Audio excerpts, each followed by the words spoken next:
it will not do the calculations at the same time. It will first run a shuffled module, right?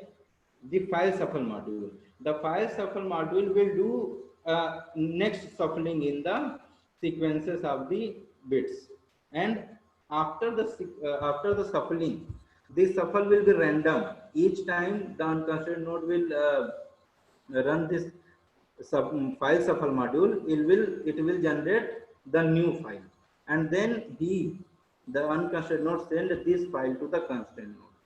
And when this constraint node with identification number, when this constraint node want to communicate with another constraint node in the network, he should first have to compute the random key from this rand key gen module. This is the work of my project. It have to produce a random key from rand key gen module, and with the generated sequence, either it will be 128 bit, will be of 256 bit, will be of 512 or 1024 bit. It will communicate with the other constraint node. So this is the possible scenario. This I am proposing. Many of you may propose your own also, right?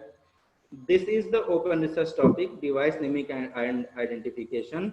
Is still, this is not mature. Still, researchers are working in this. How to get the naming of the IoT devices. This is the problem. How this is the problem? Let me visualize you.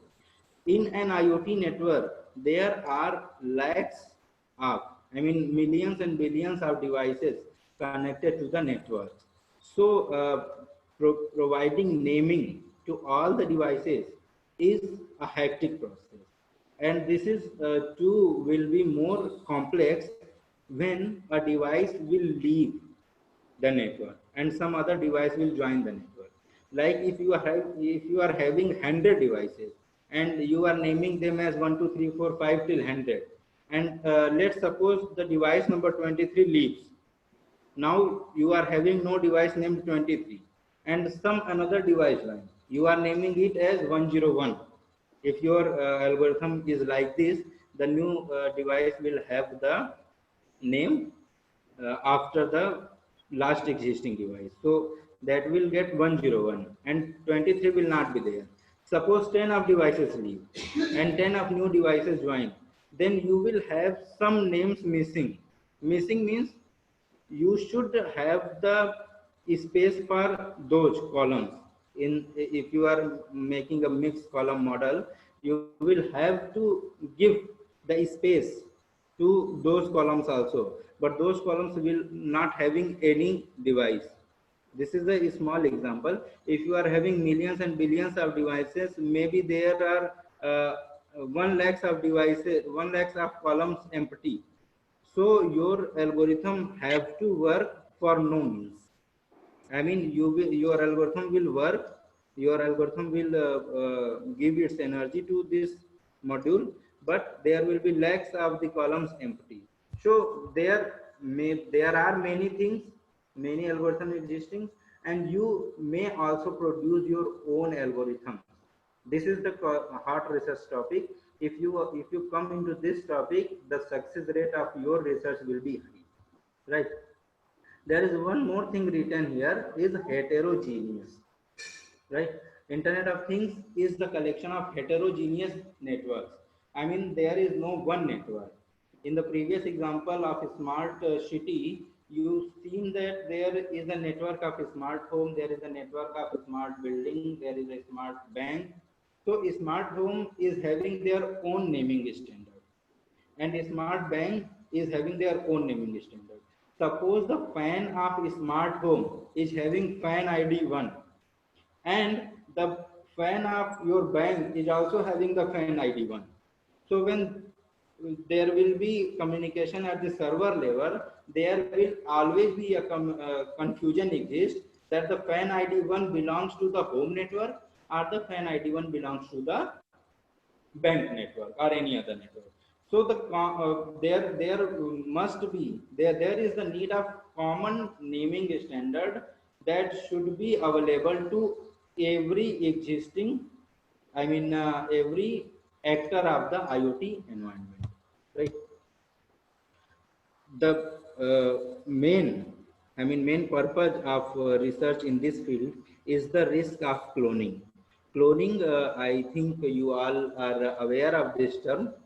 We are having many issues of credit card cloning, but in IoT field, we can just think is at the as a cloning of a smart object. If an adversary will be able to create the same object and to get the same identification number from the server, the risk of cloning will be there. So to get out of this issue, the researchers, one mathematician proposed a physically unclonable function. He proposed the calculation of physically unclonable function, the puff. Puff is also a very, you can also do many other calculations in the existing puff calculation. This is a calculation where the identification number is generated after some intermediary calculations so that it will not get cloned or anyone else other than the programmer not be able to compute the same puff. Puff means physically unclonable function, right?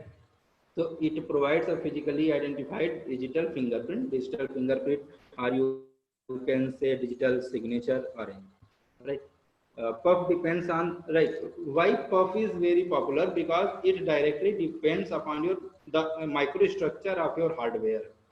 The microstructure of a device, and it works on a challenge response authentication. Challenge response authentication means if I am communicating to you and I have to I have to judge that you are the legitimate one, then I will ask you about your name. If you are giving a response the same name, I will think that you are that person only, right? This is called the weak puff. Weak puff means there are two types of puff I will discuss later, right?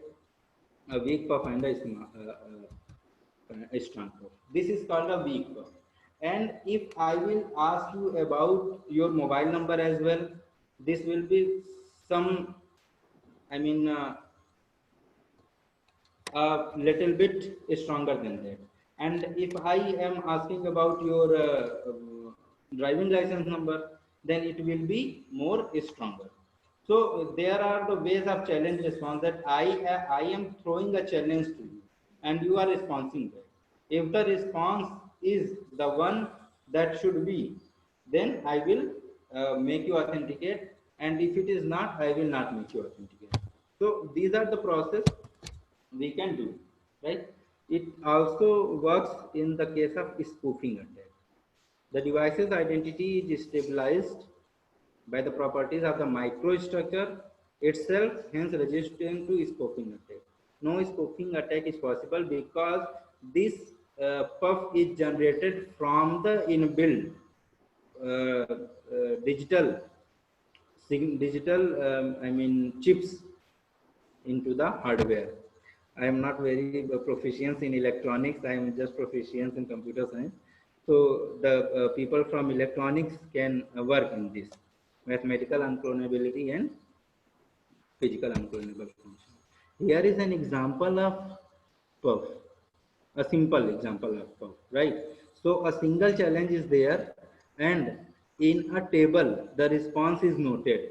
If the device produces the same response at the time of challenge, it will get authenticated, right?